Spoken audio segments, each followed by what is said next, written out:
It was tough. I mean, we talked about it. Anybody in this lineup could get hot.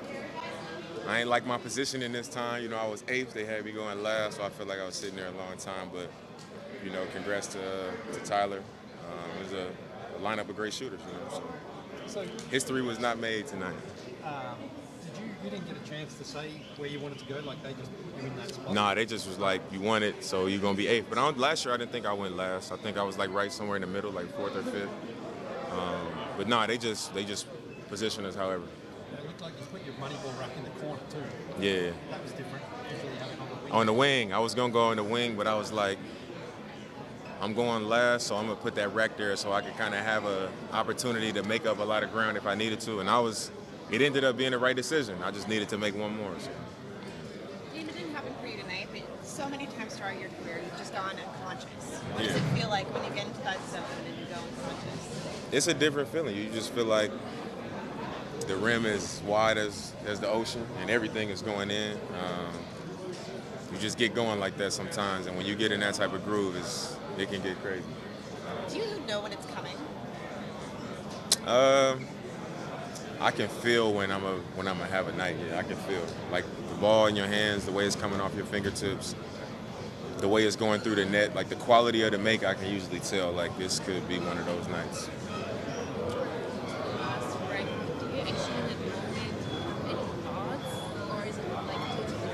Like tonight? Yeah, like in that very moment when you go to the last right to shoot the last one. Is there something going through your head? Not really. I remember like when I was running to the rack, I was trying to find like where the score was so I could kind of have an idea where I was, but I didn't even know what my score was.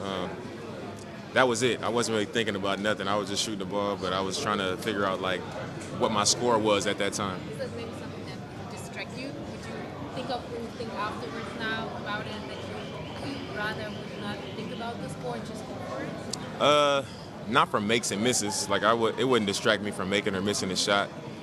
If anything, it would just like maybe take some time away just by trying to find it. But I wouldn't say it was a distraction. Like I just wanted to know where I was, so I have an idea of like what I needed. You know. Last weekend, your cousin Kelvin Blevins hits a big shot. They were reposted on your Instagram. Yeah. Just what was your reaction when you saw that shot, and of course, how happy are you watching him play overseas? I'm extremely happy for him. You know, I've been working out with him and playing one-on-one with him since he was 15 years old when he kind of moved around Portland. You know, he came to Portland with us and started training with us and kind of getting up under our wing, me and my brother and my cousins, my other cousins, and just to see his development over time and to see him continuing to pursue that dream, you know, playing professionally, a couple years in the league, and now, you know, playing in Indonesia and continuing to put it together, even hitting the big shots. You know, he hit the game winner, and it was like, you know, 3 or 4 years ago, I don't see him making that type of shot, you know, no matter where he was playing. But to see his confidence grow and his game grow, you know, it's been a joy for me. How special is advice from him for you to go to Indonesia? You said any advice? Invite. Oh yeah. I definitely last year when he was there, I was gonna try to make it over there. I just didn't make it. But you know, hopefully this year at some point I'll make it over there. How special is it to have the All-Star game back in the Bay Area, being from here? I think it's very special, especially for me, growing up here and having experienced the All-Star weekend here as a kid, coming back 25 years later as an All-Star and, you know, much older than I was at that time. My kids being able to see it, a lot of my family and friends and people who have witnessed my entire journey to this point, for them being able to kind of share that full circle moment with me has been special.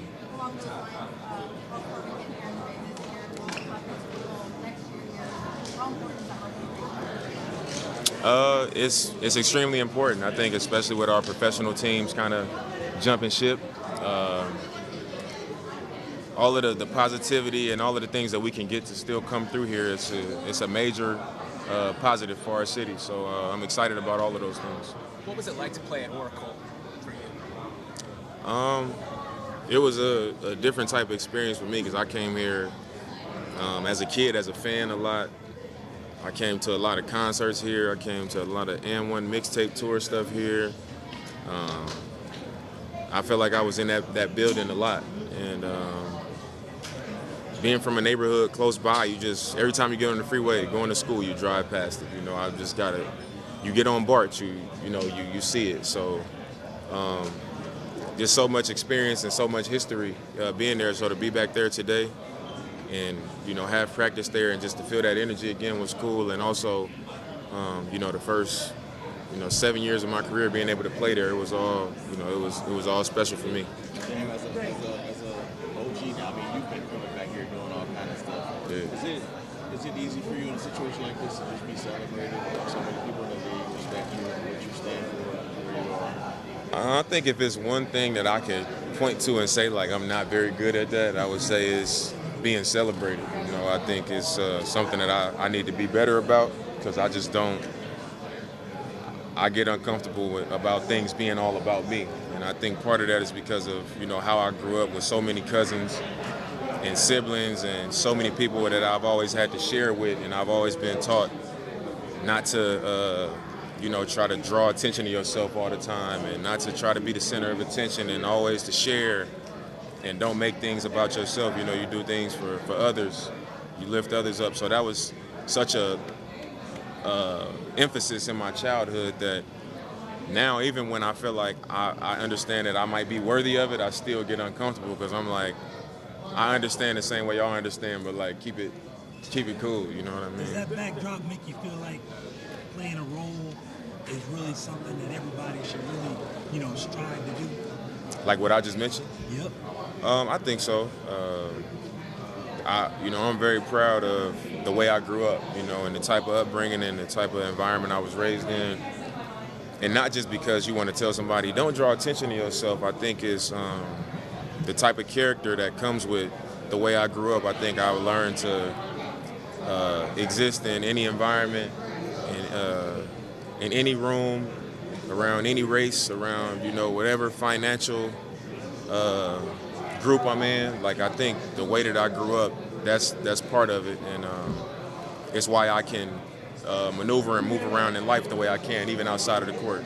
Who's the best role player you've ever seen? The best role player I've ever seen in the NBA?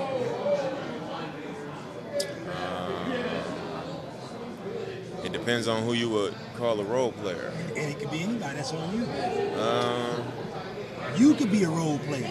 I mean, we all play a role, but right. The definition of role player these days, you got to be clear. But if I had to say one, I would say,